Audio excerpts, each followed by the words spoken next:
Bonjour à toutes et bienvenue sur This is Our Maternity, le rendez-vous qui décomplexe la maternité. Aujourd'hui, nous allons traiter d'un sujet particulier qui s'appelle être maman, job, passion ou condition. On a voulu qu'il soit particulièrement, on va dire, épicé et clivant, je pense, d'une certaine manière, parce que on voit tour à tour quand on fait des recherches un peu sur Google, je ne sais pas combien de réponses Google qui nous amène sur est-ce que maman est un job, combien est-ce que les mères pourraient gagner si elles décidaient, si on décidait de leur verser un salaire. À côté de ça, on peut avoir des femmes qui disent non, moi je suis maman, c'est une passion, c'est le rôle de ma vie. Et puis après, on a la condition que là, sans être là, qui est un peu nébuleuse. Et donc j'avais envie qu'on puisse poser ces questions-là. Et donc pour co-animer l'émission, toujours avec Annie, qui est coach en estime de soi au séminaire, et avec Effie, qui est accompagnatrice périnatale, on s'est dit que c'était le moment peut-être de déconstruire certaines choses et puis surtout de faire porter votre voix, d'entendre votre voix. Alors, je laisse la parole à Annie qui va pouvoir continuer là-dessus. Merci à toi, Lucille. Bonsoir à toutes. Alors, comme vous pouvez le voir, c'est un sujet qui est quand même à la fois vaste, mais qui nous concerne toutes au final. Donc, du coup, le but ce soir, c'est vraiment d'avoir vos opinions, d'avoir vos retours et bien sûr, sans jugement, c'est de voir ce qui est possible de faire, quelle est votre perception de la maternité, en fait, et de comprendre que nous avons toutes notre mot à dire. Alors, je vais laisser les personnes qui veulent s'exprimer s'exprimer. N'hésitez pas si vous avez des questions à poser, que ce soit là en live ou en replay. On vous répondra avec grand plaisir. Alors, pour ma part, je pense que chaque femme, encore une fois, comme je le dis dans quasiment toutes les émissions, a le droit de décider pour elle-même. Voilà. Maintenant, je vous laisse enchaîner et je reprendrai après.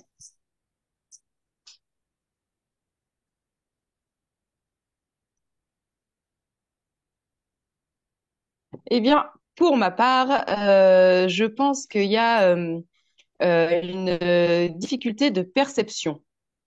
Je pense que effectivement, les femmes ont le droit de décider pour elles-mêmes, mais que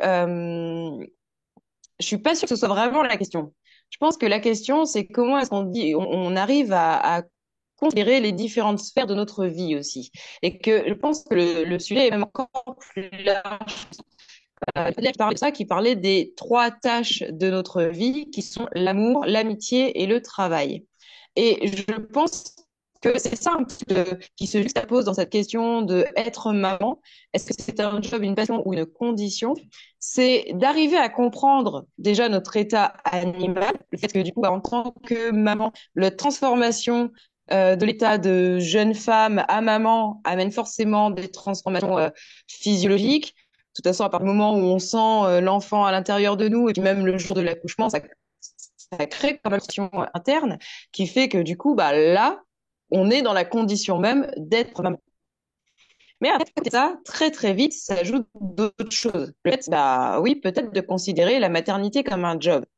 Et là encore, je pense que c'est un peu the tricky question, c'est-à-dire que du coup, on voit arriver les études de part et d'autre. Là, j'en ai une du site américain Salary qui disait que une femme au foyer pouvait gagner jusqu'à 13 000 euros par mois.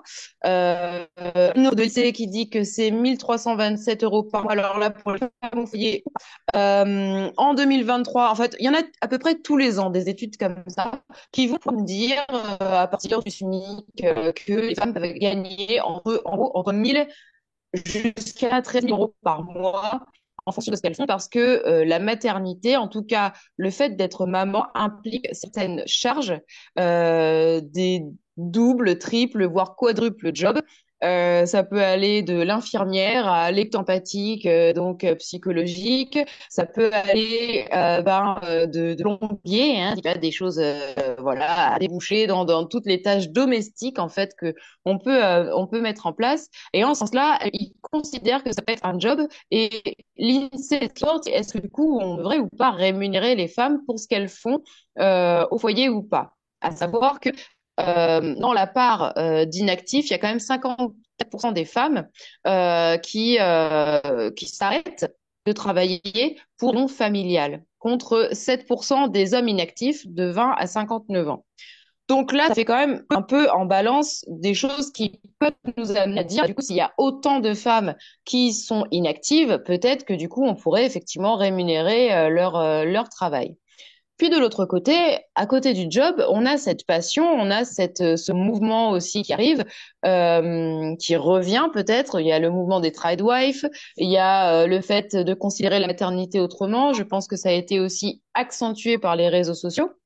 Du coup, on a plein de choses comme ça qui se juxtaposent et j'avais envie de parler justement de ces trois tâches-là pour dire que peut-être que maman, c'est plus complexe que ça, que peut-être il faut prendre un peu de hauteur vis-à-vis de cet état de mère et voir un peu sur ces trois tâches-là. Je le mets en parallèle avec Adler sur les trois tâches de la vie maternelle, peut-être. Qu'est-ce que vous en pensez? Alors, Annie, vas-y. Alors, pour moi, comme tu dis, Pour c'est moi, vrai que comme c'est très complexe c'est vrai que c'est parce que on veut forcément nous mettre dans des cases. Et il faut choisir sa case, en fait. Tu ne peux pas prétendre que c'est à la fois une passion et un job, un devoir ou je ne sais trop quoi, chacune sa définition. On veut absolument que tu rentres dans une catégorie. Déjà là, c'est problématique parce qu'il y a des femmes au foyer qui aimeraient, par exemple, avoir une petite activité à côté, mais parce que comme elles ne travaillent pas, entre guillemets, bien entendu, ne serait-ce qu'avoir 2, 3 heures de place en crèche, c'est quasiment impossible. Déjà, tu vois, il y a cette problématique-là. Ensuite, en termes de rémunération, je pense que c'est certes propre à chacune de décider de si elle veut être rémunérée ou pas, que ce soit par l'État ou peu importe, mais le fait est qu'il faut réellement se poser la question. Parce qu'il ne faut pas oublier qu'aujourd'hui, il y a de plus en plus, par exemple, de mères célibataires qui sont au foyer justement parce qu'elles ont du mal à mettre leurs enfants en crèche et à trouver du travail. Donc, ce ne sont pas des sujets qui sont, à mon humble avis, qui sont inutiles. Pour moi, ils sont quasiment même futuristes, parce qu'on ne va pas se mentir, le nombre de divorces, il ne fait qu'augmenter d'année en année. Le nombre de séparations et tout ce qui va avec. Le nombre de femmes qui se retrouvent veuves du jour au lendemain et qui ne savent pas comment gérer parce qu'elles sont mères au foyer, par exemple. Financièrement, elles ne s'en sortent pas. Mais parce qu'elles ont 2, 3 enfants qu'elles ne peuvent pas tout de suite mettre à l'école parce qu'il y en a un ou deux en bas âge, elles n'arrivent pas à travailler. Donc, c'est pas une question bête, comme on peut l'entendre parfois, comme quoi c'est une question qui est inutile, que ça doit être un prestige d'être maman. Oui, c'est un prestige, mais est-ce qu'un prestige implique que l'on doit se sacrifier et souffrir pour? Ça, c'est une question, je pense, qui est générale. Donc, voilà, moi, une partie de la vision que je souhaitais vraiment mettre en avant parce que je pense qu'on n'en parle pas assez.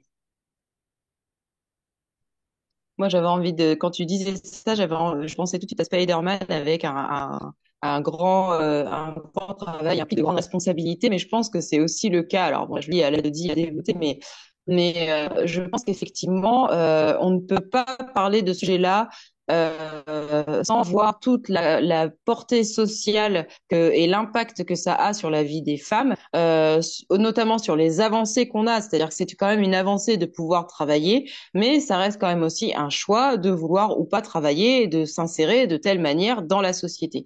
Après, si on regarde sur le volet psychologique, bon, moi, vous le savez, je suis très adlérienne, donc d'un côté, de se dire que les savoirs que tu portes vont forcément pouvoir contribuer à la société. Et après, c'est dans le mot contribuer. Est-ce que contribuer, ça veut dire forcément avoir un job? Est-ce que contribuer, ça veut dire que du coup, bah, tu es là pour l'éducation de tes enfants et du coup, tu considères que tu contribues? Il y a toutes ces phases-là parce que finalement, qu'est-ce que c'est que d'être parent, que de devenir maman? On le voit tout de suite. Il y a un côté tout de suite administratif. C'est-à-dire, tout de suite, l'enfant sort, l'enfant paraît, et on a donc le carnet de santé, le fait de pouvoir être un nom, un prénom, une filiation, de pouvoir faire la reconnaissance de cet enfant, et donc du coup, par ricochet d'autres statuts de maman ou de papa à côté. Il y a aussi bah, toute une portée légale. législative vis-à-vis d'être maman, hein, c'est-à-dire que du coup, ben là, on est responsable légal. En tout cas, je parle pour les femmes, donc on est responsable légal au niveau de la loi, au niveau de l'État vis-à-vis de nos enfants. On a certaines lois qui sont impliquées, hein, le fait qu'il ait un toit, de le nourrir, de ne pas le maltraiter, de porter une instruction qui soit correcte en établissement scolaire ou hors établissement scolaire. On a un certain nombre de responsabilités. C'est pour ça qu'on peut quand même parler de job en tant que maman, dans le sens où on a cette responsabilité. Parce qu'un job, c'est impliqué forcément par un contrat. Il y a un contrat de travail. Dans chaque travail qu'on va prendre, même à l'extérieur, il y a un contrat. Et là, on a, a fortiori, dans le constat que je fais, il y a un contrat quand même en tant que responsable légal. On est lié par la loi avec l'État pour pouvoir accompagner nos enfants. Et c'est un contrat qui dure 18 ans quand même. C'est pas un petit contrat. C'est le contrat, c'est à partir du moment où il naît jusqu'aux 18 ans de l'enfant, on a cette forme de responsabilité tutélaire vis-à-vis de nos enfants. Donc là, même au sortir de la mission autrement, qui est de la naissance pour moi, la transformation de l'état de jeune femme à maman, on a ce passage sur le job. Mais du coup, c'est vrai qu'il faut mettre aussi des choses en place.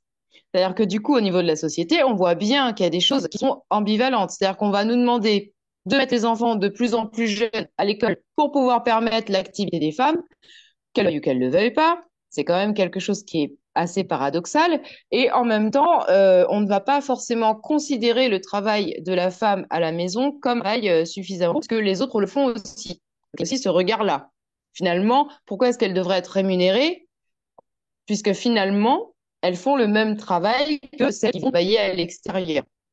Et l'implication aussi économique. On est dans une société, on ne va pas se mentir, qui est capitaliste. Donc, du coup, le capital, c'est aussi nous. Donc, à un moment donné, des femmes qui ne portent pas, qui le seul fruit, c'est d'être avec ses enfants, de les éduquer et de ne pas forcément apporter de valeur monétaire, on va dire à ce niveau-là, un monétaire direct, tu vois, d'avoir le travail et d'ensuite être rémunéré. Peut-être que ça crée des dysfonctionnements. J'entendais la dernière fois un député qui disait que peut-être que les femmes devraient rester au foyer parce que comme ça libérerait du travail pour les hommes. Qu'est-ce que vous pensez de ça? J'ai justement parlé des papas. C'est assez hallucinant. Enfin, moi, ça m'interpelle, pardon, beaucoup, dans le sens où, en fait, on se pose ce genre de questions pour notre rôle de mère, mais on se pose pas la question pour le rôle du père.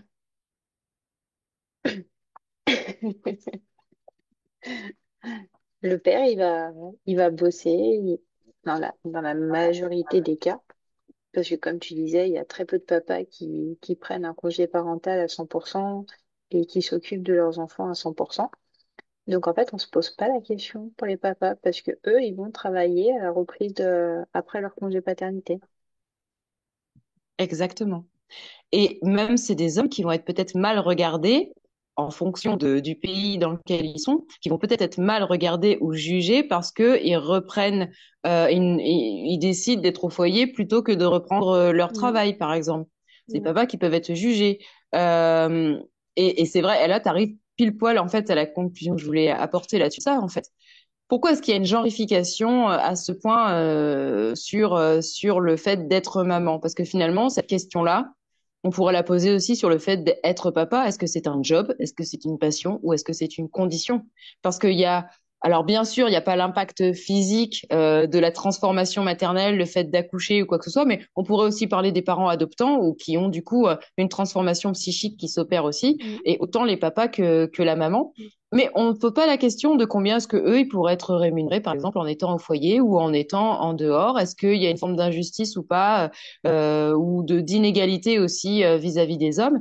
Et je pense que c'est important de pointer du doigt ce côté-là aussi. Je pense qu'il y a une libération de la parole des femmes qui est ultra importante en ce moment, et il faut vraiment s'engouffrer dans cette voie. Ça fait pas très longtemps que c'était pas apparu, qu'on puisse aussi dire ce qu'on avait à dire pour pouvoir peut-être laisser émerger de nouvelles lois qui soient égalitaires entre les hommes et les femmes. Mais il y a quand même aussi ce truc-là qui tire vers le bas où les hommes sont aussi catalogués et genrifiés d'une certaine manière et ne peuvent peut-être pas être pères comme ils le voudraient. comme ils l'espéraient. Peut-être que chez eux Mm. aussi, il y a de la frustration. Et ça, en fait, on ne leur a pas posé la question. On leur pose pas la question. Par contre, les chiffres des dépressions, des postpartum et compagnie, elle est aussi en augmentation chez les pères. Qu'est-ce qu'on fait de ça? J'avais justement reçu le témoignage d'un papa qui avait décidé d'être père au foyer. Il s'était même mis assistant maternel pour pouvoir s'occuper de ses enfants. Bon, du coup, il travaillait quand même, il y avait un boulot quand même. Mais du coup, au bout d'un an, il a arrêté parce que il a dit, je me sens plus homme. Et là, on se rend compte que, en fait, ouais, il y a un réel problème, quoi. Parce que, bah, du coup, c'est lui qui faisait le ménage, c'est lui qui s'occupait du foyer, c'est lui qui s'occupait des enfants. En fait, il a tellement reçu de remarques de l'entourage qu'à un moment donné, il a dit, j'ai l'impression de perdre ma masculinité. Je sais pas si ça se dit. Enfin, voilà, il avait l'impression de plus être un homme et ça en est allé jusqu'à perdre sa libido, quoi. C'est parti assez loin, quoi. Annie, vas-y, je t'en prie. Alors, c'est tout à fait ça, c'est qu'il y a différents types de profils. Par exemple, moi, je sais que mon cousin, son plus grand regret, c'est de ne pas avoir pu être là pour ses enfants parce qu'ils ont maintenant 26 et 28 ans. Et lui qui a grandi sans père, il dit, j'ai l'impression d'avoir reproduit la même chose. Parce qu'à l'époque, congé paternel et tout, ça n'existait quasiment pas. C'était très compliqué de pouvoir prendre du temps pour être avec ses enfants quand on était un homme. Et lui, voilà, le regret qu'il a aujourd'hui, c'est de se dire, mais en fait, j'ai fait des enfants, mais ils ont vécu la même chose que moi. Alors que bien sûr, dans son subconscient, tout comme en étant conscient, ce qu'il voulait, c'est offrir une vie totalement Oui. différente à Moi, ses je enfants. vais Donc, pour moi, la dormir. problématique, elle est Mhm. plus vaste. Oui. Tu voulais Pardon? dire quelque chose, Marca? Ah non. D'accord. C'était une La, ouverture de pro- micro. Voilà. la problématique, elle est plus vaste à mon sens, parce que je pense que il faudrait se demander ce que veulent réellement les deux parents. Dans Mm. mon entourage, j'ai des hommes qui sont pères au foyer, qui subissent, comme tu disais tout à l'heure, Elodie, les critiques, les moqueries et tout ce qui va avec. Heureusement, ceux que je connais sont bien armés pour faire face, mais le nombre qui tombe en dépression parce qu'on leur ôte leur masculinité, on passe leur temps à les rabaisser et même parfois les femmes ont le sentiment d'être supérieures à leurs hommes parce que ce sont elles qui travaillent. Donc c'est clairement un problème qui est sociétal. Pour Mm. qu'on en arrive à ce point-là, il est sociétal. Et ça a des effets psychologiques qui sont parfois dramatiques, il ne faut pas l'oublier. Parce que le Complètement. nombre de burn-out est une explosion, mais alors catastrophique, chez les hommes aussi, qui ne savent plus gérer le fait d'être et papa et en plus de travailler. Parce que les papas d'aujourd'hui, de plus en plus, ont envie d'être impliqués dans l'éducation de leurs enfants. Mais est-ce qu'on leur donne suffisamment la parole à eux? Déjà que nous, on nous la donne pas très souvent. Donc, est-ce que eux aussi, c'est pas problématique? Mais dans la place des papas, c'est la place du coparent aussi, même au départ, hein, depuis la naissance, en fait, qu'on peut aussi voir. Je me rappelle du témoignage dans un documentaire de Michel Audin qui disait dans les années 70, les papas ont été presque catapultés dans les salles d'accouchement sans qu'on leur ait forcément expliqué comment ça se passait, dans quel état leur femme allait peut-être être, et que du coup, ça avait pour conséquence d'avoir généré un pic des césariennes. Donc, je rappelle que Michel Audin est chirurgien est spécialiste des naissances et que lui, du coup, bah, il faisait beaucoup, beaucoup de césariennes. Et du coup, il a dit, mais à partir du moment où les papas sont entrés, comme on ne leur avait pas expliqué comment ça pouvait se passer, qu'on les mettait un peu de côté et compagnie, bah, du coup, ils stressaient. Ça stressait d'autant plus les mamans qui, du coup, bah, en fait, il y avait un pic de césariennes qui commençait à apparaître. Et j'en parlais avec mon conjoint la dernière fois aussi, qui me disait, mais c'est vrai que on ne sait pas où se positionner déjà à partir de la salle d'accouchement, alors que finalement, cet enfant, on l'a fait à deux.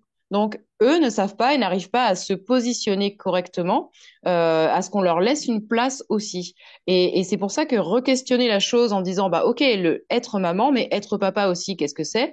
Parce qu'ils sont dans les mêmes conditions, Et à la fin, il se retrouve avec le même questionnement de job, et c'est pas normal qu'un homme puisse pas être assistant maternel, qu'il ne puisse pas être accompagnant périnatal ou quoi que ce soit. Alors là, ça regroupe aussi pas mal de croyances aussi de genrées complètement, où du coup, ils n'ont pas la possibilité aussi d'être des hommes qui font sage-femme, qui font accompagnants périnataux ou qui sont doula ou autres en fait, voilà, qui font des métiers que peut-être qui sont réservé aux femmes ou ce genre de choses. Moi, je pense que ça pousse encore le sujet encore plus loin, c'est sur le fait d'être humain, en fait, tout simplement. Qu'est-ce qu'un être humain? Et est-ce que du coup, ces questions-là de job, passion et conditions ont réellement leur place dans notre société, en fait? Est-ce qu'on ne doit pas déconstruire toutes ces croyances-là plutôt que de vouloir tirer à soi et se dire, moi, je veux un salaire, moi, je veux tel truc parce que je fais ça, je fais ça, je fais ça. Mais regardons de manière équilibrée les choses et regardons juste le fait qu'on soit déjà complémentaires dans le genre. C'est là la question même du genre, en fait. Et que ces questions-là, moi, je vois beaucoup de femmes qui réagissent sur les forums, sur les questions notamment du job, à se dire, oui, c'est un métier. Donc, comme métier, vu tout ce qu'on fait, c'est important d'être rémunéré. Mais pourquoi est-ce qu'on ne pose pas la même question pour les papas? C'est en ça que je trouve que le sujet est aussi un peu clivant, vous voyez. Et puis ça rejoint d'autres choses. Un papa qui regrette de pas avoir passé du temps avec ses enfants, ça rejoint la passion. Ça rejoint le fait d'avoir une filiation et de l'amour pour son enfant, de partager aussi cet amour dans le couple parental, dans le couple tout court. Si on assiste peut-être avec autant de force à des séparations dont tu parlais, Annie, c'est peut-être que du coup, les choses n'arrivent pas à se mettre en place correctement dans la passion même, et que il y a aussi des dissonances dans la passion qui amènent d'autres, je pense, difficultés. Quand je dis que je parle des trois sphères comme ça, job, passion et conditions, ça amène des difficultés aussi vis-à-vis de l'enfant. Parce que effectivement, la culpabilité de ne pas être là ou de considérer que qu'on a une grande responsabilité vis-à-vis de cet enfant, on est dans l'affaire du job. Donc du coup, est-ce qu'on peut faire totalement confiance à l'enfant? Est-ce qu'on a totalement confiance à l'enfant? Non, parce que du coup, on est en train de faire un job. Donc tous les jeux, c'est de due day. En gros, on a toujours quelque chose à faire pour lui et pour son bon développement, parce qu'on a un contrat spécifique qui implique qu'on mette ça en place. De l'autre côté, on a quand même cet état-là. Il y a personne d'autre. Et ça, c'est encore une fois, c'est un autre papa qui me disait ça. Le jour de l'accouchement, il y a personne d'autre que les deux parents finalement qui ressentent cette joie de devenir parents ensemble. Je pense que les uns et les autres, à part peut-être les mamans qui sont en famille monoparentale, le regard que un homme et une femme peuvent avoir, ou deux coparents peuvent avoir le jour où l'enfant paraît, c'est inégalable. C'est bien là la seule réponse qu'on puisse voir sur la condition même de devenir parent. Il est dans un regard. Donc il y a les mêmes choses qui se passent. Et puis après, dans la passion, le fait qu'on ait cet amour-là, qui soit un peu du coup chamboulé par la partie job et la partie surtout la partie, je pense quand même, qui nous chamboule un peu, ça pousse un peu tout ce qui peut être de l'ordre de l'agréable. Et on est dans cette course-poursuite, on le voit dans les réseaux sociaux, à la passion, à l'amour pour son enfant, à essayer d'être dans cet amour inconditionnel et compagnie, et à mettre tout ça comme ça dans des cases en réalité, alors que c'est finalement, j'avais mis ces trois cercles sur mon petit truc, je ne sais pas si on les voit. Voilà, vous voyez, ces trois cercles de job, passion et compagnie. Je le remonte ici. Mais finalement, ces trois-là, ça ressemble un peu aux ikigai, quoi. En gros, être parent ou être maman, c'est être papa ou être maman, c'est ces trois sphères-là qui vont se juxtaposer. Et au mieux, il y a toi, il y a ta place, toi, que tu choisis, effectivement, en tant que maman ou en tant que papa. Et tu peux pas faire les uns sans les autres. Et tu peux pas en mettre un plus gros que l'autre, parce que sinon, il va écraser l'autre. Moi, personnellement, je pense que le seul qui reste à peu près intact, c'est le condition. C'est celui qui fait que tu es devenu. Celui-là, a priori, il bouge pas. Mais les deux autres, là, voilà, je trouve que ça bouge quand même pas mal et que ça nous perturbe pas mal, finalement, au niveau psychologique. Moi, je parle beaucoup de l'impact psychologique. Qu'est-ce que vous en pensez?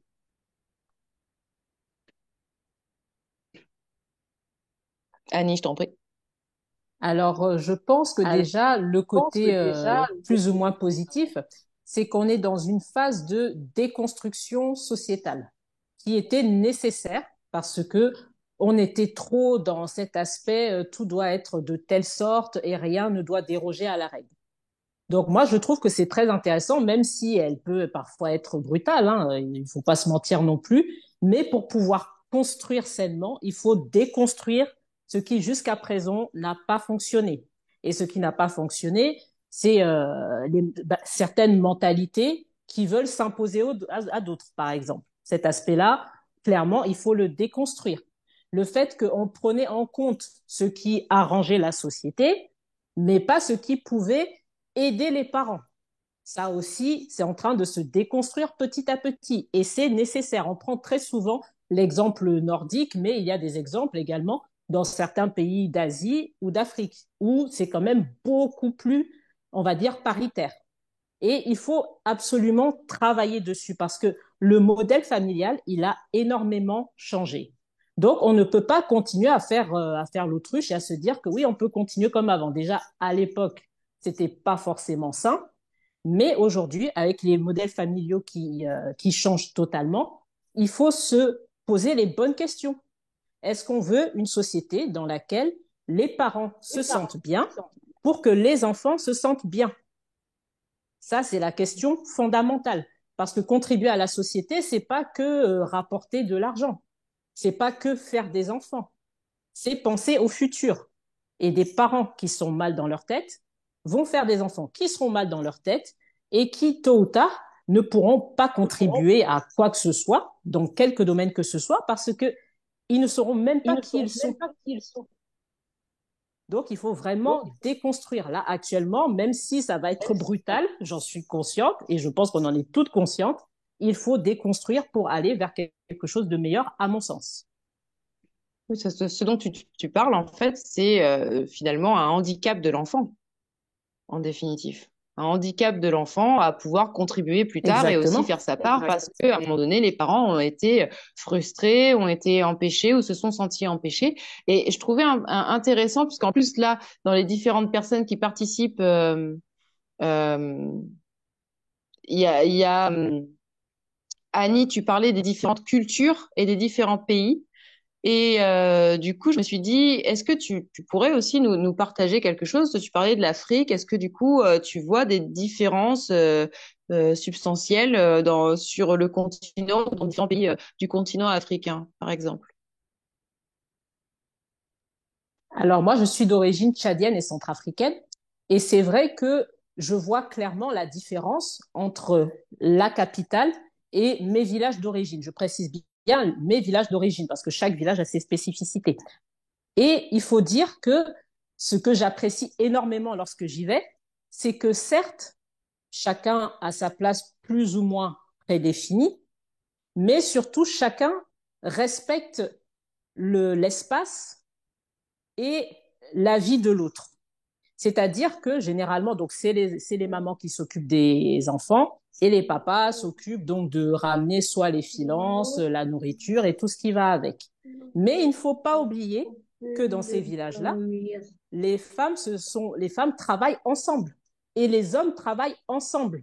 Donc la problématique, elle existe beaucoup moins que dans nos sociétés où il faut chercher une nounou, il faut trouver un moyen de garde, tout ce qui va avec. Et ça crée énormément de frustration dans les capitales ou alors en Occident, par exemple. Ça crée énormément de frustration, de stress et de fatigue. Chose qu'au village, ils gèrent beaucoup mieux. Il peut y avoir des tensions, bien sûr, parce qu'il reste quand même des êtres humains. Tout n'est pas parfait, bien sûr. Mais ils arrivent à retomber, on va dire, en accord parce que déjà, il y a énormément de dialogue, parce que chaque famille gère ses problèmes, contrairement à ce que je trouve encore aberrant aujourd'hui. Il faut dire ce qui est. On a beau être maître, vouloir être maître chez nous, c'est toujours la société qui nous dirige. Là-bas, ce n'est pas le cas. Ils essayent de trouver des solutions en famille. Et moi, c'est ce que j'apprécie beaucoup. Après, encore une fois, il ne faut pas idéaliser non plus. Je parle vraiment de moi, ce que j'ai vu dans la plupart des familles, dans mes villages. Mais quand même, je pense que ça peut être une bonne piste. Commencer à se respecter les uns les autres. pense que ce que tu mets en avant aussi, c'est intéressant sur le fait que il faut tout un village, parce que celle-ci, elle tourne beaucoup quand même. Il faut tout un village pour élever un enfant, et patati et patata, qui est un proverbe aussi du continent africain, et que il est souvent mis en opposition avec le monde dans lequel on vit, mais qui est aussi à construire. Et ce que je trouvais intéressant dans ce que tu disais, pardon, ce que je trouvais intéressant dans ce que tu disais, c'était les fluctuations émotionnelles que ça génère en fait. C'est-à-dire que du coup, le fait de pas de mode de garde, le fait de pas avoir ce village, le fait de voilà, ben en fait, on va être continuellement dans une espèce de phase comme ça, descendante, et émotionnellement, on va être dans des vagues quoi, qui vont être très très très compliquées. Et je pense que c'est ce qui constitue aussi le rôle de parent, c'est de surfer un peu sur ces vagues-là, finalement du départ. Je pense qu'à partir du moment où tu sais que tu es enceinte, par exemple, tu vas être à surfer sur des vagues pendant très très très longtemps. Mais c'est vrai que quand on est plusieurs, c'est beaucoup plus sympa. Et hors idéalisation, parce que je pense que c'est important aussi d'arrêter d'idéaliser les choses, mais simplement de faire à sa mesure. On n'est pas là pour avoir le monde de oui, oui, oui, le monde des bisounours ou un monde complètement idéal et parfait. Et voir un monde parfait, je crois que c'est Huxley qui l'écrit. Non, ça ne fonctionne pas. Donc, peut-être qu'on peut redescendre d'un cran. Et Aldous Huxley, je sais plus. Euh, le monde parfait, un monde parfait. Je vois les gens qui font comme ça. Donc, le meilleur des mondes. Voilà, le meilleur des mondes. Ça y est, je retrouve le nom le titre du livre. Si vous avez l'occasion de le lire, d'ailleurs, c'est un très bon livre de science-fiction, mais qui est un petit peu justement chamblant là-dessus. Et au-delà de vouloir justement cette perfection, je pense que d'arriver à se dire, bah, créons ce village à notre mesure et remettons en place la société aussi d'une certaine manière, je pense que là, il va falloir aussi porter notre voix pour que du coup, chacun puisse se sentir aussi maître dans sa parentalité, sans oublier la contribution qu'il a à mettre aussi en place dans ce monde qui arrive, quoi.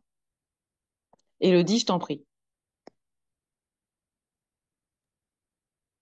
Ouais, je trouve que dans tout ça, on en oublie un truc qui est quand même assez important. Euh, Ça fait beaucoup débat, mais l'instinct maternel, l'instinct parental, je trouve au final que qu'on n'en parle pas. Voilà, on parle de, bah, comme tu dis, est-ce que c'est un job, est-ce que c'est une passion?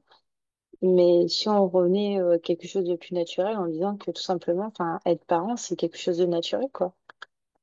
On a tous cette âme de parent au fond de nous qui parfois vient qui il est impacté par nos expériences, mais moi je reste persuadée qu'on l'a tous au fond de nous, quoi. Et on n'en parle pas suffisamment.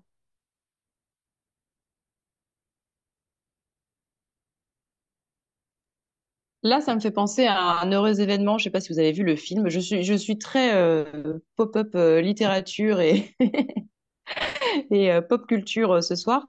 Mais un heureux événement à la fin du film, et même à la fin du livre, parce qu'au départ c'est quand même un livre, où elle dit, elle prend les mots de Simone de Beauvoir à son compte et elle dit, on ne naît pas mère, on le devient. Et qu'est-ce que tu en penses, toi, Élodie, de cette question-là, justement? Toi qui parles d'instinct maternel, qui est énormément questionné en ce moment. Moi, je pense que du coup, ça remplit quand même pas mal les paramètres dont j'ai parlé avant aussi, hein, le fait de naître mère ou alors de devenir mère. Qu'est-ce que tu en penses? Moi, je pense on est mère. Enfin, pour avoir travaillé avec les animaux, je l'ai vu sur les animaux. Enfin, la question, elle se pose même pas. L'instinct, il est là. Sauf en cas de stress, principalement. On en avait parlé dans un des podcasts, Lucie. Je vais reparler de l'exemple de la girafe. Et j'ai eu travaillé avec une girafe qui a eu plusieurs bébés. Et la mise bas pour elle était une source de stress. Et du coup, bah, en fait, elle n'avait pas cet instinct maternel. Donc, elle élevait pas ses bébés. Mais la plupart des mises bas que j'ai pu connaître, bah, en fait, les mamans, naturellement, elles avaient ce truc et elles se posaient pas autant de questions que nous, quoi.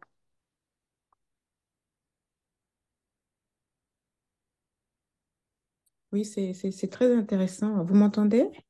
Oui, Oui, je disais que c'est très intéressant cet aspect-là parce que c'est vrai que à la base, je pense qu'on a cet instinct maternel, Après, ce qui peut causer problème, enfin, c'est un peu toutes les idées reçues et notre environnement qui peut faire qu'on va s'enfermer enfin, dans tout ce qu'on a entendu, commencer à se mettre la pression, un certain stress, se dire que oui, j'aimerais que mon enfant soit comme ceci, comme cela, j'aimerais, j'aimerais vivre ma maternité d'une certaine manière, au lieu enfin, de se laisser guider en partant de l'intérieur, en fait, en partant de l'intérieur de la relation qu'on crée naturellement avec notre enfant, parce que c'est vrai que quand tu accouches aussi, voilà, tu as les commentaires de tout le monde, les professionnels qui se contredisent. Donc, c'est vrai que ça aussi, ça peut être perturbant, mais c'est important de rappeler que voilà, c'est quelque chose de naturel et qu'on doit se laisser guider, en fait, en partant vraiment de la nature avant de nos propres envies, en fait, avant de nos propres envies, de tout ce qu'on a pu imaginer, des émissions qu'on a vues, de nos modèles. Parce que parfois, même quand on veut suivre nos modèles, ça ne nous correspond pas au final, parce que chaque enfant est différent, chaque maternité est différente aussi. Donc, ça, c'est important. Je voulais aussi parler d'un autre paramètre par rapport à la passion. J'ai l'impression qu'il y a certains parents même des femmes, je sais pas, elles décident de tomber enceinte comme ça. Parce que voilà, c'est mignon, elles ont envie d'avoir un bébé. Et ça, il faut faire très attention.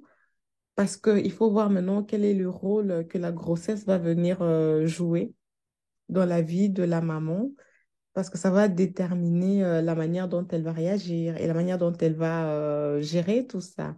Donc, il faut voir est-ce que le bébé va venir combler un besoin ou est-ce qu'il sera considéré comme un être humain à part entière? Parce que ça, c'est toute la problématique aussi. On a ces couples voilà, qui veulent absolument avoir un bébé et puis finalement, ça ne va plus. Et bien voilà, on laisse tout tomber. On se débrouille, on prend soin de soi, de ses émotions. On oublie un peu l'impact de nos décisions sur les enfants, sur la vie des enfants finalement. Parce qu'on a des couples, voilà, qui seront là à fond sur la grossesse, qui vont chouchouter le bébé. Puis après, quand ils sont dépassés, enfin, ils oublient, en fait, ils oublient que tout ça a un impact sur l'évolution de l'enfant et que si on ne fait pas attention, ça va aussi toucher enfin, l'enfant quand il va grandir au niveau de la vision qu'il aura du couple, de la parentalité, justement. Parce qu'il y a beaucoup de personnes aussi, beaucoup de jeunes femmes qui ne veulent plus forcément avoir des enfants, qui appréhendent trop le fait de devenir maman. Il y a certaines qui ont peur.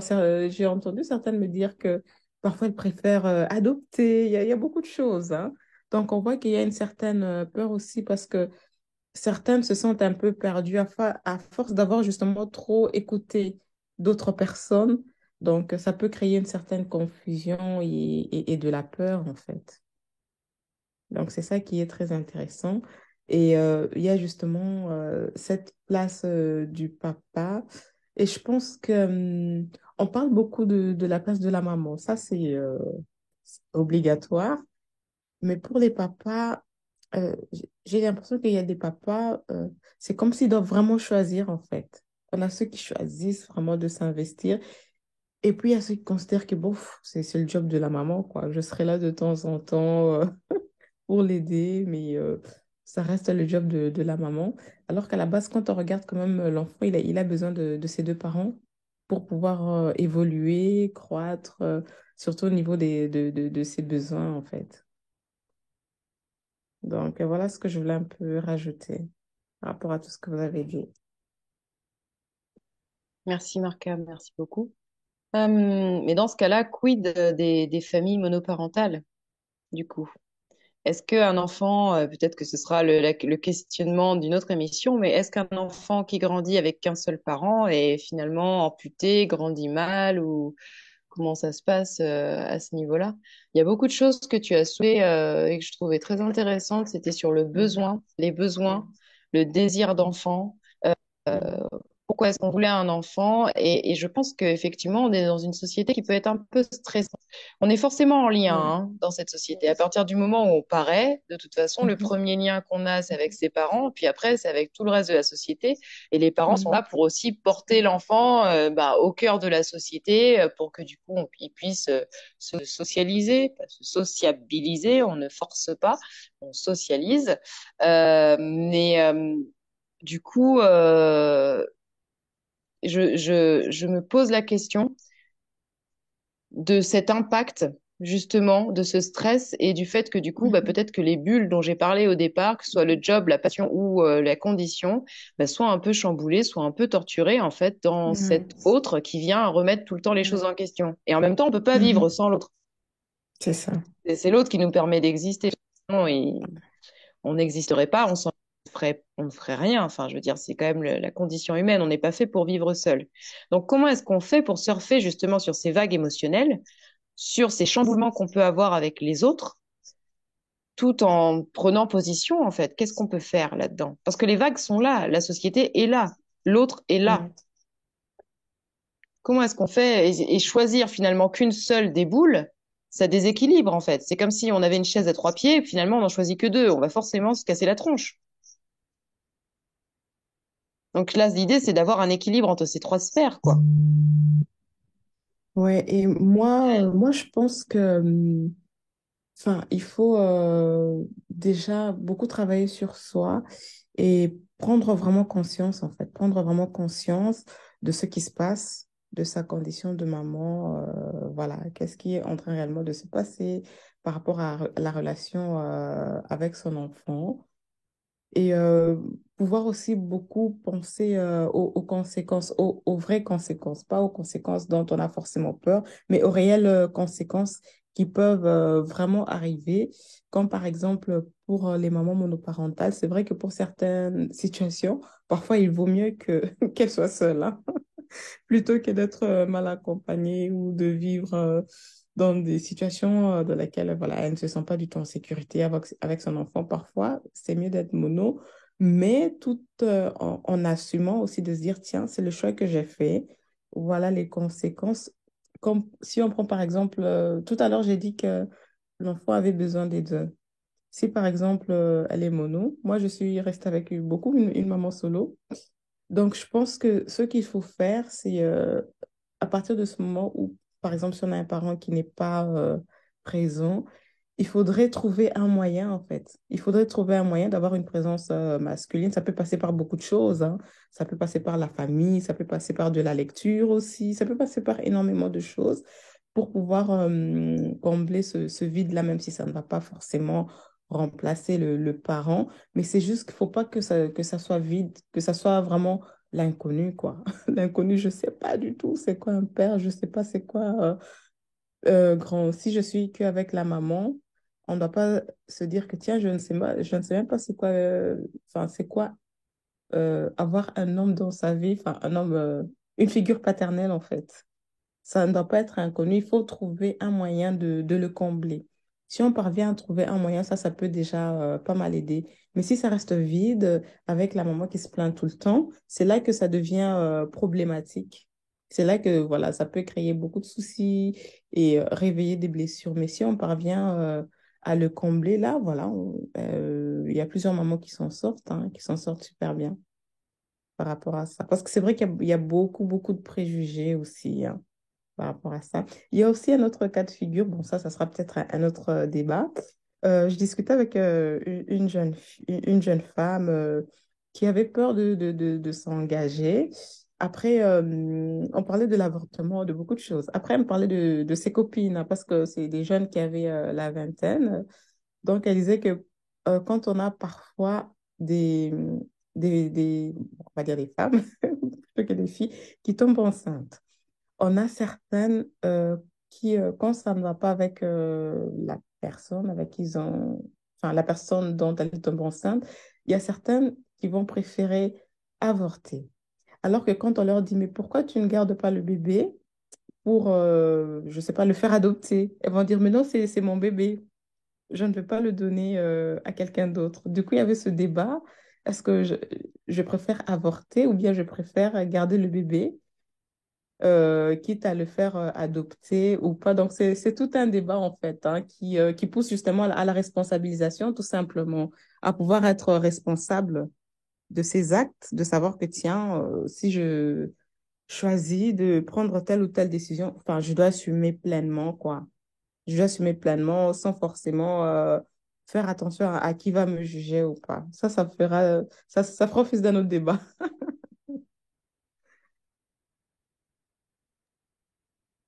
Vas-y, Annie. Alors, je voulais rebondir un peu sur les familles monoparentales parce que le problème, c'est que très souvent, on pense que, bon, généralement, on va pas se mentir, ce sont les mamans, hein, mais on pense très souvent que c'est un choix, comment dire, C'est ça. un choix limite salvateur. Alors qu'il faut pas oublier qu'il y a des papas démissionnaires. Ah Il y a oui? des papas qui ne veulent pas assumer la paternité. Mhm. Alors, responsabiliser, oui, c'est vrai, ces femmes-là prennent leurs responsabilités, mais après, moi, je trouve que c'est un peu, bon, je dis dangereux, j'extrapole un petit peu, de dire oui, mais il faut que tu trouves une figure paternelle pour combler le vide qu'a laissé le papa. Parce que déjà, il faut que la femme se construise elle-même en tant que Ouais. femme et en tant que maman, qu'elle bâtisse une relation avec son enfant. Donc, si elles Mhm. se sont obligées d'aller chercher une figure paternelle, parce que c'est ça la problématique, c'est qu'on donne l'impression aux femmes qu'elles doivent absolument trouver une figure masculine pour Mhm. accompagner l'enfant. C'est Ouais. dangereux parce Mhm. que figure masculine, ça ne veut pas dire qu'elle sera saine pour l'enfant. Non, non, Ça ne veut non. pas du tout dire ça. Alors, bien sûr, c'est pas forcément facile de naître sans père, de grandir sans père. Bien sûr, je suis Mhm. d'accord là-dessus. Mais après, se forcer à apporter une figure qui ne comble, on peut dire ce qu'on veut. Il y a très peu de cas dans lesquels cette figure-là arrive à combler l'absence du père. Ils Mhm. mettent cette pression-là sur les épaules de la maman pour ensuite vouloir convaincre l'enfant que la figure masculine qu'on lui a proposée est forcément celle qu'il doit suivre. Moi, je ne suis pas sûre que ce soit une bonne chose. Je pense que déjà, il faut laisser les femmes gérer leur vie à elles, leur vie avec l'enfant, et que les choses se fassent progressivement. Parce que toujours porter un œil il faut, et limite accusateur lorsque certains des éléments du puzzle ne sont pas là, ça n'aidera personne. Il faut dire la vérité. Aujourd'hui, il y a beaucoup de familles monoparentales où les femmes et parfois les hommes n'ont pas décidé d'être seuls, hein. Parce qu'un parent qui démissionne, ça existe. Ah, mais il y en a beaucoup, Donc, hein.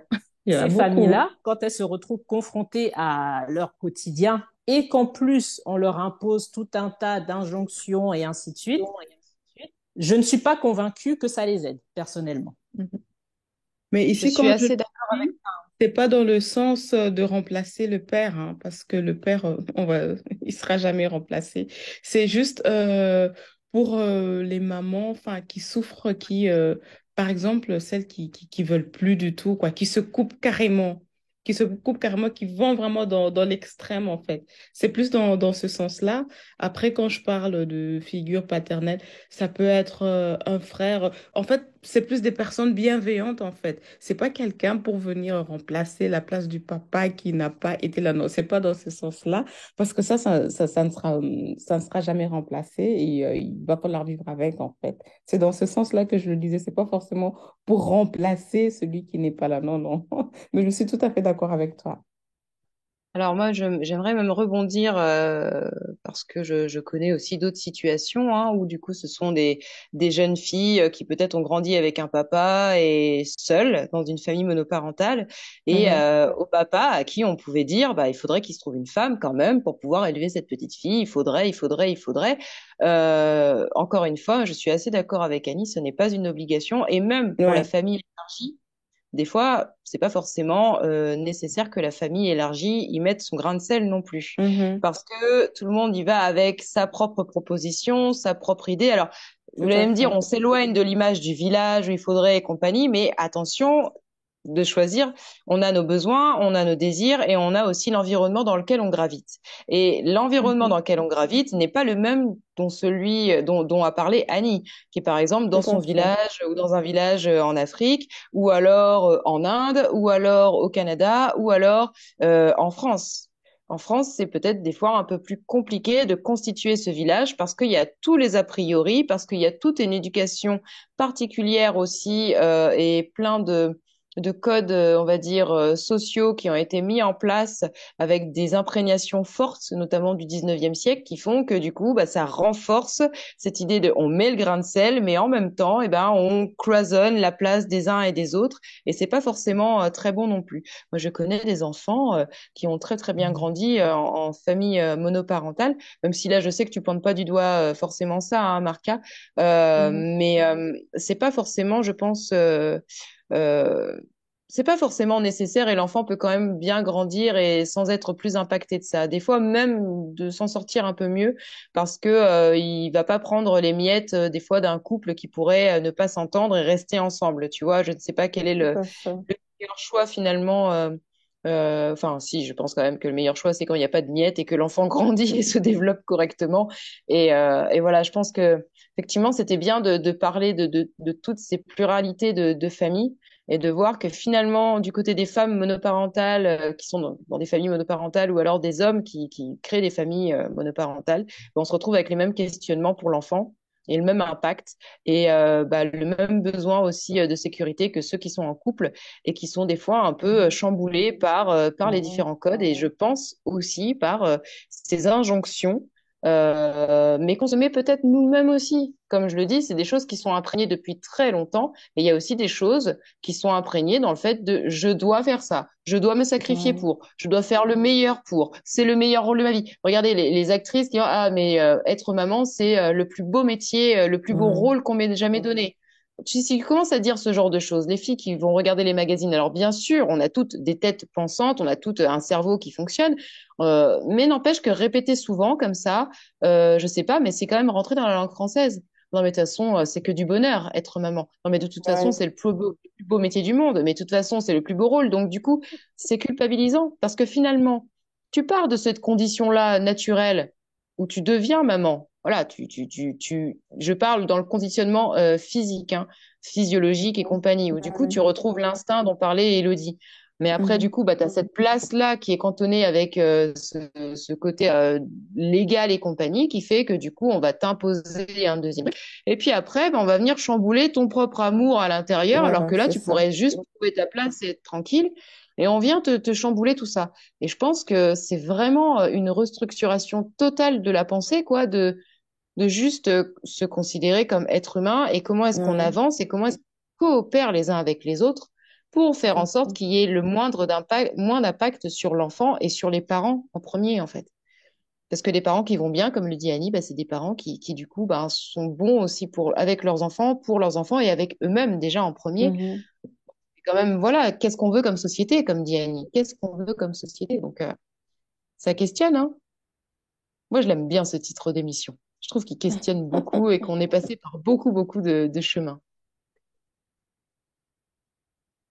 Non, c'est vraiment ça. Je suis tout à fait d'accord, hein, parce que très souvent, quand on veut devenir parent, enfin, on a toujours une idée, mais c'est important de se demander qu'est-ce qu'on veut vraiment et quels sont les sacrifices hein, qu'on est prêt à faire aussi en devenant parent, qu'est-ce qu'on est prêt à lâcher hein, par rapport à notre petite liberté, parce que ça demande beaucoup de sacrifices, beaucoup de temps et tout et que on doit juste assumer et que voilà, être parent, il y a des hauts, des bas, ça vient avec son lot de surprises, mais comme j'aime bien dire, c'est une aventure. C'est une aventure à travers laquelle on grandit en même temps que nos enfants. On apprend, on désapprend et il faut être prêt à vivre avec ça. Et comme tu disais, Lucille, il y a ceux qui vont dire, ah, c'est un beau métier, c'est que du bonheur. Puis il y a ceux qui vont dire, non, c'est le pire métier, si je savais. Alors qu'il faut pouvoir trouver un équilibre et accepter, en fait. Et comme j'aime toujours dire, il faut respecter son histoire, respecter son histoire et avancer avec, l'écrire, quoi. Et puis voilà, avec ses enfants, voilà. Et en même temps, tu parlais aussi de sacrifice. Et finalement, il y a des mots aussi qui sont rentrés dans notre manière de dire les choses. Oui. Euh, on a l'impression qu'on est dans un espèce de bataille permanente. Et tu sais, même ce Ouais. que j'ai dit même avant, je sais que d'autres mamans vont pas forcément l'entendre et vont dire, ah bah du coup, tu vois bien, hein, c'est bien que tu veux pas nous laisser être maman comme on veut, que voilà, dans ce côté-là. Et pas du tout. Parce que moi, j'ai ma propre manière de materner et la manière dont je me positionne dans This is Our Maternity, c'est simplement le regard d'une professionnelle. Ça veut pas dire que en tant que maman, je n'ai pas mes propres écueils et que je n'ai pas ma propre manière de faire aussi, qui soit dans le choix de job, passion ou conditions d'ailleurs, parce que voilà, chacun choisit aussi ses choses. Mais on peut avoir peur de se faire un peu taper dessus parce que là, on va parler de responsabilité, parce que là, on va parler de sacrifice, parce que là, on va... Voilà, ça ne veut pas dire que parce que on voit qu'il y a des difficultés à être mère, qu'on ne voit pas que c'est aussi une belle capacité d'apprentissage, d'observation, Mhm. de se mettre en écoute empathique de l'autre, de quelqu'un d'autre que soi-même. Ça met quand même aussi en exergue parce que du coup, être dans cette écoute empathique, dans cette curiosité de l'enfant et dans cette observation, eh ben, ça met quand même aussi en avant la société aussi peut-être individuelle, dans le sens où du coup, ben, les individus vont considérer qu'ils vont faire des sacrifices en prenant soin d'un être humain qui n'a jamais demandé à venir là. Encore une fois, le Ouais. répète, il n'a pas demandé. Nous, les uns et les autres là, qui sommes là, nous n'avons pas demandé à naître en fait. Ouais. On est là. Et donc là, l'agora qu'on met en place, c'est simplement des êtres qui se posent des questions, je pense, de n'importe quel millénaire que ça soit passé, qui se posent la question de qu'est-ce qu'on fait là? Comment est-ce qu'on fait et comment est-ce qu'on fait société ensemble, en fait? C'est juste ça, quoi. Donc bon, peut-être que du coup, on va rabaisser un peu les choses et essayer dans la déconstruction d'entendre que il y a des bons côtés, il y a d'autres côtés, enfin, il y a des côtés, il y a d'autres côtés. Comment est-ce qu'on équilibre les uns et les autres pour que du coup, on puisse être le mieux possible et prendre le plus soin de nous et de nos enfants, tout simplement. Annie, je t'en prie. Alors moi, à mon sens, de toute façon, la société, elle doit surtout laisser à chacun les moyens de vivre sa parentalité. Bon, là, on parle de maternité, mais j'englobe tout le monde. Voilà, sa parentalité à sa manière. Qu'on donne les moyens. Moi, c'est tout ce que je dis.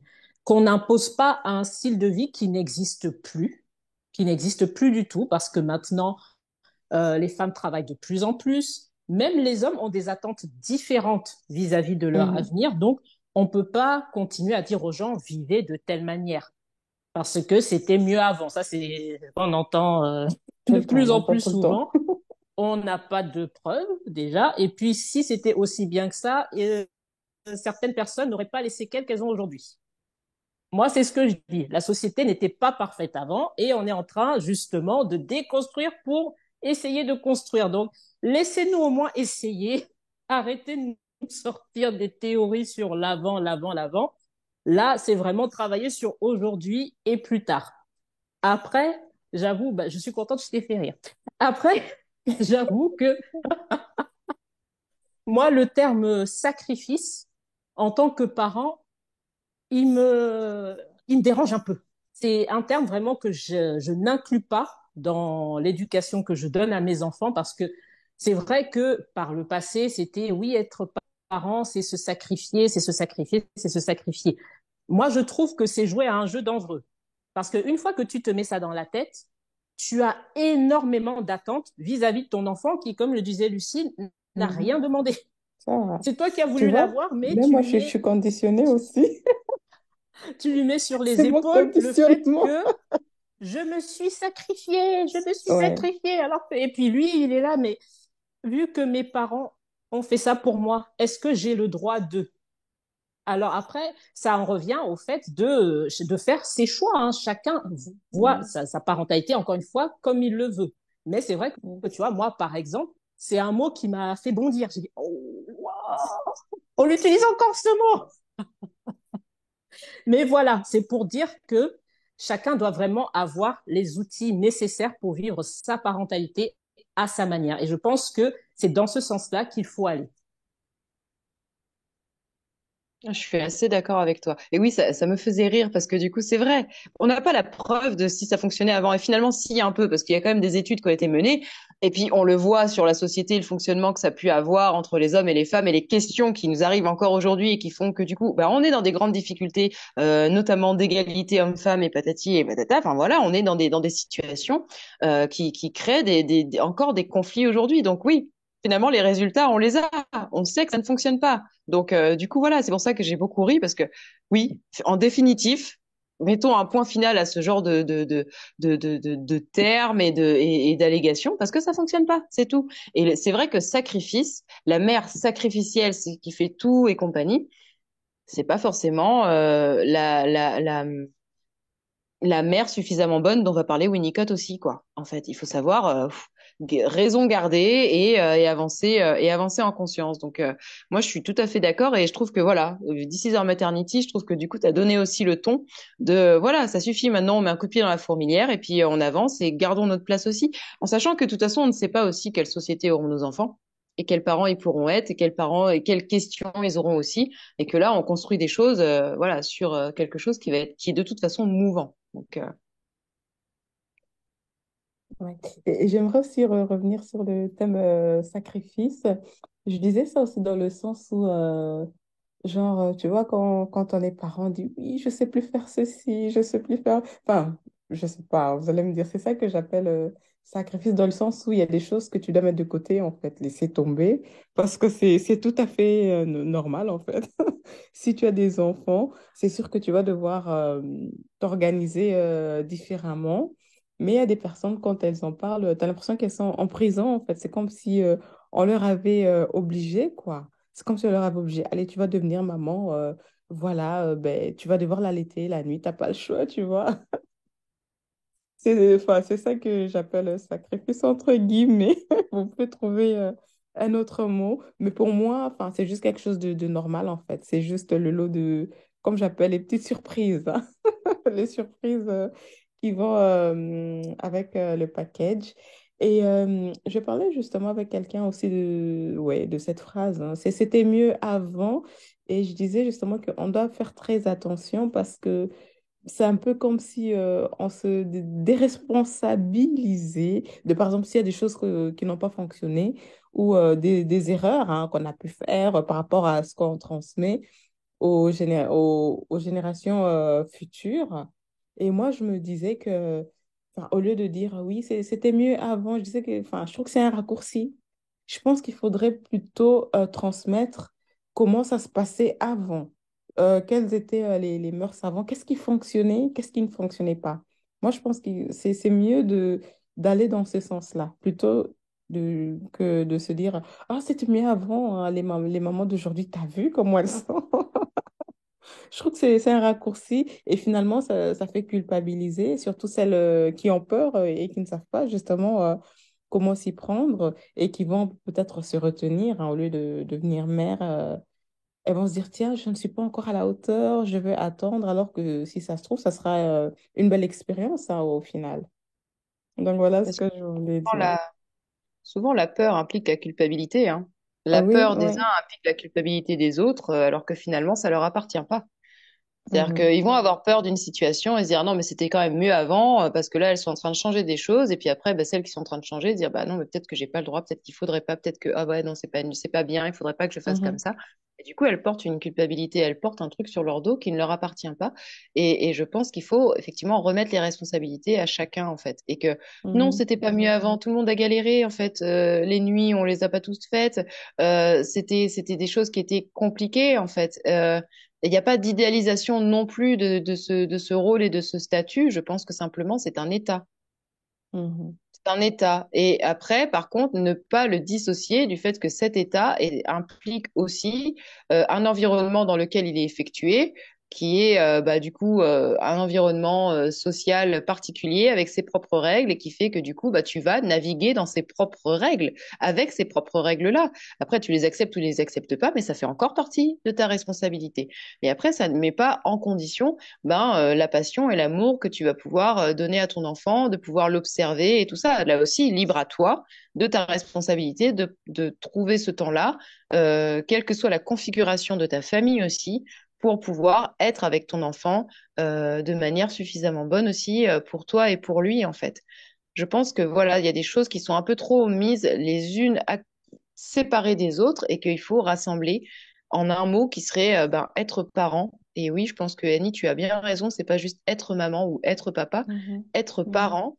Ça nécessite aussi de se responsabiliser Tout et à de faire fait. attention à qui on écoute, comment est-ce qu'on les Mm. écoute et aux choix qu'on fait. Tu fais le choix de porter la vie, de la voir avec toi, de l'accompagner et d'être à ses côtés pendant un certain temps.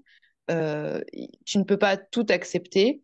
Essaie de voir comment tu peux mettre les choses en place et prends un temps pour te poser pour pouvoir réfléchir à tout ça. Mais c'est une responsabilité. Je pense que le mot sacrifice n'est pas forcément le mieux et le plus adapté parce que je pense que les personnes qui parlent de sacrifice, c'est des personnes qui ne sont pas bien dans leur peau, à qui on pourrait Mm. demander aussi quel était ton désir au départ, Mhm. quel était ton désir d'enfant au départ, qu'est-ce que tu voulais exactement faire. Et on trouvera finalement peut-être un historique familial ou des traumatismes ou Tout des à choses fait. qui implique que la personne a l'impression de se sacrifier. Peut-être qu'elle n'a pas eu assez de liberté ou peut-être qu'elle a entendu ses parents dire ce genre de choses. Euh, Qu'est-ce qui fait qu'on ne pourrait pas faire les choses avec ses enfants? Être dans une société qui ne le permet pas, peut-être. Oui, peut-être que tu ne pourras pas faire de cinéma ou aller voir telle ou telle chose, mais il y a des spectacles jeunes publics qui sont tout à fait bien et qui peut-être seront mieux pendant ce temps-là. C'est à toi aussi de voir le contrat et le projet que tu avais envie de mettre en place au départ aussi, avec la réalité de l'environnement dans lequel tu vis. Mais c'est toi qui places quand même certaines règles. Il y a les règles légales, mais il y a les règles aussi qui sont inhérentes à toi et ça, c'est un choix. Et c'est le courage de prendre ce choix-là et cette décision-là. Et ça n'est pas évident de dire j'ai le courage de. Et là encore, on peut se faire taper dessus parce qu'on parle de courage, hein. Parce qu'il y en a d'autres qui vont Ouais. nous dire que du coup, non, on subit, du coup, on est victime. Tu vas dire à une victime de tel truc que du coup, c'est tout à fait normal et qu'il faut qu'elle prenne son courage. C'est très dur de sortir de pas mal de situations. Et on parle, du coup, on a transformé ça en termes résilience, mais la résilience, c'est juste une partie du synonyme de courage, tout simplement. Élodie, je t'en prie. Du coup, ça nous ramène un peu à la question du pourquoi au final. Pourquoi on devient parent? Est-ce qu'on Mm. devient parent pour la société, pour l'entourage, pour nous, pour la grande tante, et du coup se re-questionner sur nos valeurs dans notre parentalité, les valeurs qu'on veut inculquer à nos enfants, et prendre toutes nos décisions par rapport à ça en fait. Et ça, je pense qu'on l'a aussi perdu, c'est on se détache de nos valeurs et on s'éloigne du coup comment dire, de ce qui est au plus profond de nous. Mhm. Ouais. Et Annie, tu voulais ajouter? Oui, alors je voulais tout simplement dire que tout cela nous ramène donc à l'estime de soi et la confiance en soi. L'estime de soi, pourquoi? Parce que c'est se défaire du regard des autres, se dire c'est pas le regard des autres qui me définit, c'est pas toujours facile, hein, mais c'est important pour pouvoir justement mettre toute son énergie et surtout sa bienveillance dans sa parentalité et la confiance en soi pour se dire, mais je suis capable de bien faire les choses pour moi et pour mon enfant. Ça, ce sont des choses qu'on a tendance à perdre, alors que à la base, c'est, on va dire, plus ou moins naturel. Donc après, tu as tout un tas de dogmes, certains aspects religieux, etc., qui se sont rajoutés, ce qui fait qu'on a perdu ces essences-là, à savoir, je suis capable d'être parent. C'est ça, en fait. Pendant des siècles et des siècles, on a dit aux gens, vous n'êtes pas capable d'être parent, c'est à nous de vous dire comment vous devez le faire. C'est vrai. Et là, maintenant, il est important de se recentrer, de se dire, je suis capable de faire. Et surtout, le regard des autres, il est peut-être en train de me discréditer, mais Moi, je sais ce que j'ai à faire. Ça, c'est hyper important. Et comme le disait Elodie, parce qu'on a l'instinct, effectivement. On a cet instinct-là, mais ça re-questionne encore une fois bah, le pourquoi, l'estime de soi et le fait qu'on est des êtres, des animaux, mais sociaux, et que du coup, ben, l'un ne peut pas être fait sans l'autre, mais ne pas oublier la base, cet instinct, que moi j'appelle condition, ne pas oublier le volet extérieur avec l'estime et ce qu'on peut avoir. Et puis bah, tout l'aspect psychologique. Si on en est là même à faire des 6 heures maternité et se poser autant de questions, c'est dire à quel point il y a eu un impact fort sur toutes ces années et de se poser des questions sur comment est-ce que mon enfant dort, comment est-ce que mon enfant mange, comment est-ce que je dois le coucher, comment est-ce que je dois faire telle ou telle chose vis-à-vis de lui. Et en fait, ça nous détache de la passion, ça nous détache de l'instinct, ça nous détache de ces fonctionnements-là qui, a priori, n'auraient pas besoin de plus de questionnement que ça. Et c'est vrai que du coup, on peut se retrouver totalement, totalement perdu. Et là, après, bah, il y a un impact psychologique qui n'est pas des moindres. Donc, je suis super contente qu'on ait pu mener cette conversation. On arrive à la fin. Il est 22h29 plus exactement. Et est-ce que vous auriez du coup encore un dernier mot à ajouter? Peut-être Marca, parce que du coup, voilà, on te laisse aussi la place. Tu as participé à cet enregistrement ce soir, donc si tu as envie de d'ajouter quelque chose, bah, n'hésite pas. Ah, moi, ça serait plus d'encourager hein, les parents à vraiment partir de l'intérieur, partir de l'intérieur vers l'extérieur et à travailler sur soi pour vraiment trouver son équilibre personnel et comme le disait Annie, travailler vraiment sur l'estime de soi parce que c'est vrai qu'on vit en société, comme le disait Lucille, mais c'est important de pouvoir assumer nos choix parce que ça peut déclencher aussi des conflits justement avec l'entourage, mais il faut pouvoir assumer, savoir ce qu'on veut et voilà, et s'y tenir pour le bien de ses enfants, pour respecter le modèle familial hein, qu'on va créer, qu'on va mettre en place, pour respecter son projet de famille en fait. Donc, c'est vraiment ça ce que je voulais rajouter parce que on ne doit pas oublier que nos enfants, tout l'éducation qu'ils reçoivent, ça va impacter. Moi, j'aime toujours penser, hein, je pense toujours aux enfants comme étant des futurs parents. Donc, on élève des futurs parents. Donc, on ne doit pas oublier. C'est pas parce qu'on les voit petits qu'on les éduque, qu'on leur transmet des valeurs, mais on ne doit pas oublier que ça sera des futurs parents aussi qui vont recevoir tout ce qu'on va leur donner pour pouvoir en tirer aussi ce qui sera bien pour eux, laisser ce qui ne va pas les convenir. Donc, voilà. Bah, merci beaucoup, Marca. Et c'est vrai que c'était un sujet particulier, hein, ce côté de être maman.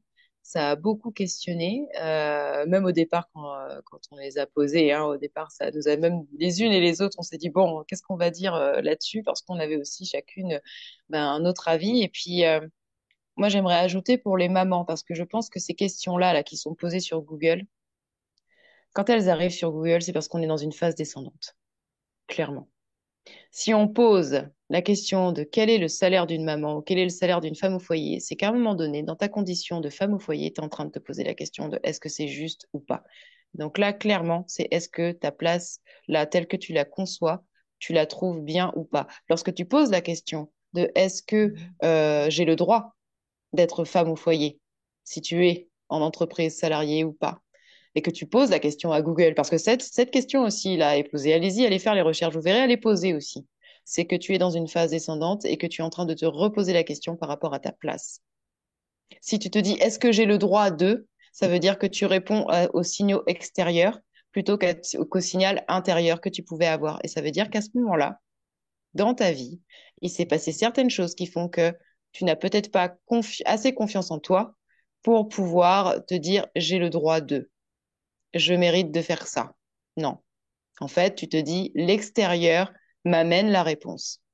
Si tu poses la question vers l'extérieur, c'est que intérieurement, tu n'es pas en confiance et que tu n'es pas stable et ancré suffisamment pour te dire, je prends mes responsabilités et je prends ma décision. Et une responsabilité, c'est pas mauvais.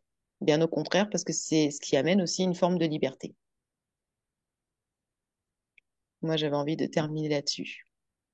Est-ce que vous avez envie d'ajouter quelque chose, Élodie et Annie? Puis après, ben, on pourra clôturer, hein, je pense. Alors, j'aime bien ce que tu as dit sur la notion de responsabilité, parce que celui qui a des responsabilités a une forme de pouvoir sur sa vie aussi. Donc, c'est ce qu'il faut prendre en compte. Prenez ce pouvoir-là dans le bon sens, hein, bien sûr. Ça ne veut pas dire que vous devez écraser tout le monde. Ça veut dire que vous devez être à votre écoute, vraiment votre instinct, comme le disait tout à l'heure Elodie, et dites-vous que vous êtes capable de faire les choses, que ce n'est pas la société qui vous définit, que si vous en êtes arrivé à vouloir être parent, c'est que vous en avez les capacités, la capacité d'être à votre écoute, à l'écoute de votre enfant aussi, et bien sûr de votre conjoint s'il est à vos côtés pour mener à bien cette aventure qui chamboule énormément. Voilà, pour moi, c'est tout ce que je voulais rajouter. Merci à toi, Lucille, de m'avoir donné la parole. Merci beaucoup, Annie. Élodie, est-ce que tu as envie de dire autre chose? Ouais, j'aimerais dire aux mamans de se faire confiance et que si elles sont dans une situation dans laquelle elles se sentent pas confortables, voilà, de se recentrer sur elles et de s'écouter pour pouvoir changer la situation au final. Et c'est pas parce qu'elles sont mères au foyer qu'elles doivent être heureuses d'être mères au foyer. Et si elles se sentent pas à l'aise dans ce rôle, eh ben en fait c'est OK et rien ne les empêche de, de reprendre un job tout en étant des très bonnes mères quand elles sont à la maison avec leurs enfants. Merci beaucoup, Elodie. Eh bien, donc, c'est la fin de cette émission. C'est la fin de This is Our Maternity. Merci à toutes celles qui ont participé. Merci à vous qui allez voir cette émission en replay sur YouTube. N'hésitez pas à nous mettre aussi en commentaire sous le replay ben, ce que vous avez pensé de cette émission, des différentes questions. On continuera d'interagir avec vous sous la vidéo YouTube. Et puis d'ici là, ben, on se retrouve dans 15 jours pour la prochaine émission. Merci à toutes et très belle soirée. Bonne soirée, à bientôt. Bonne soirée. Belle soirée tout le monde.